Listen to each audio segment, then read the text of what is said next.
Apa yang umat Islam minta dari negeri ini? Simak video berikut. Semoga ini bermanfaat untuk kalian semua dan bisa menjadi wawasan untuk kita semua. Bagi kalian yang menonton video ini dan meng-share video ini dan menonton sampai habis, semoga hidup kalian diberkahi dan dipermudah jalan hidupnya, urusannya, rezekinya lancar. Simak videonya. Dalam 5 tahun terakhir ini, kelompok-kelompok Islam seolah menjadi terasing di negerinya sendiri. Itu yang dia rasakan. Berapa ulama yang berjuang mendirikan republik ini?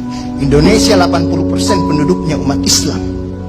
Tidak pernah meminta 80% hasil sumber daya alam yang dikuasai negara untuk umat Islam. Gak ada yang dia minta. Ada gak dia minta? 80% umat Islam penduduk Indonesia tidak pernah meminta 80% APBN untuk umat Islam. Gak ada yang dia minta. Sederhana permintaan umat Islam. Dia mau berdialog sama Tuhannya. Dia mau mengingatkan umatnya akan kebaikan, yang tidak hanya mengajarkan doa makan dan doa minum, tapi juga cara memilih pemimpin. Itu kira-kira. Nah, inilah ketegangan-ketegangan. Ketika agamanya dinistakan, kok susah sekali ini membawa ke proses hukum. Muncullah demo berjilid-jilid, yang kemudian berujung ulamanya tidak bisa pulang. Belum lagi penghujung, kemudian ada agama yang diperhadapkan sebagai musuh besar Pancasila. Nah, ini menarik menurut saya. Saya ini Islam, tapi bukan pengetahuan Islamnya seperti Ustadz Ali Muhtar Ngabalin dan Abu Bakar, Ustadz Abu Bakar. Tapi dengan segala awam saya terhadap Islam, ketika saya ditanya Pancasila itu di mana dalam kehidupan saya, maka saya akan mengatakan bahwa ketika saya lahir, orang tua saya itu membisikkan Pancasila di telinga saya. Cuma bahasanya bukan seperti yang tertulis dalam Undang-Undang Dasar itu. Dia membahasakan Allahu Akbar, Allahu Akbar, Asyhadu an la ilaha illallah, Asyhadu anna Muhammadar Rasulullah. Apa yang saya dengar di situ? Ketuhanan yang Maha Esa.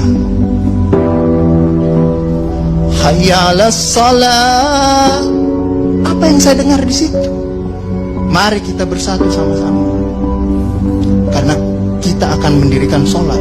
Dan Al-Ankabut mengatakan sholat itu mencegah kamu dari perbuatan keji dan mungkar. Ada kemanusiaan yang adil dan beradab. Saya dengar di situ. Hayya 'alal falah. Mari sama-sama menuju kemenangan. Kemenangan yang bagaimana kita peroleh? Kerakyatan yang dipimpin oleh hikmat kebijaksanaan dalam permusyawaratan perwakilan. Kemenangan yang bagaimana? Keadilan sosial bagi seluruh rakyat Indonesia. Itulah kemenangan yang kita tuju. Kita kembali lagi takbir. Allahu Akbar, Allahu Akbar, la ilaha illallah. Kita ulang lagi. Dan Pancasila yang kita tiupkan itu 5 kali sehari, belum selesai di sini, selesai bunyi terus. Ya kan Ustadz kan? Belum selesai di daerah sini, selesai bunyi bertalu-talu terus. Seluruh dunia bertalu-talu. Inilah Islam. Yang kemudian sekarang dalam kelompok ini Ustadz Ali Muhtar Ngabalin, saya banyak belajar dari beliau. Inilah yang kemudian sekarang, kenapa kami mau diperhadap-hadapkan? Kenapa kami ada yang menjalankan keyakinannya ketika dia celananya cingkrang, radikal, atau dia pakai cadar, dulu diperhadap-hadapkan. Saya Indonesia, saya Pancasila, ada dulu itu banyak sekali seperti itu. Kenapa kami seperti ini? Sekarang semua orang disuruh pakai cadar.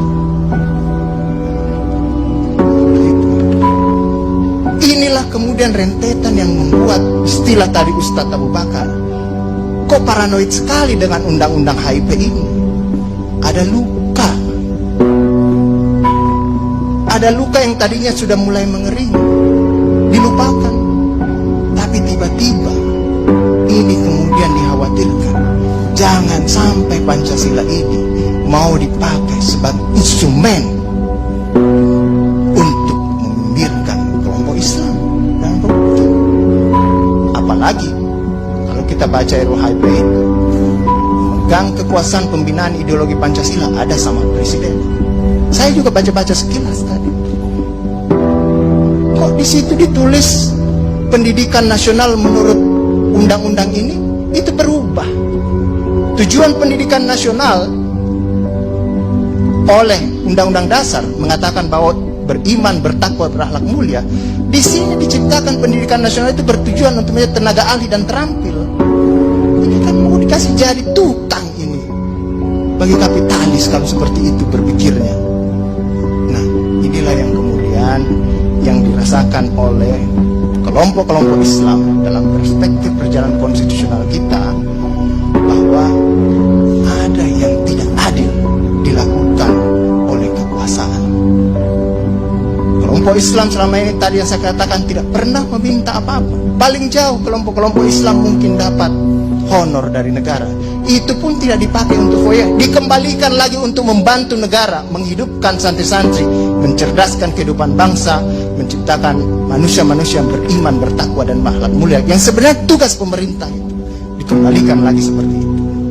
Itulah yang kemudian mulailah sekarang kelompok Islam sangat hati-hati kalau kemudian Pancasila ditiupkan terus, seolah-olah ini mau dijadikan instrumen untuk memarjinalkan Pancasila.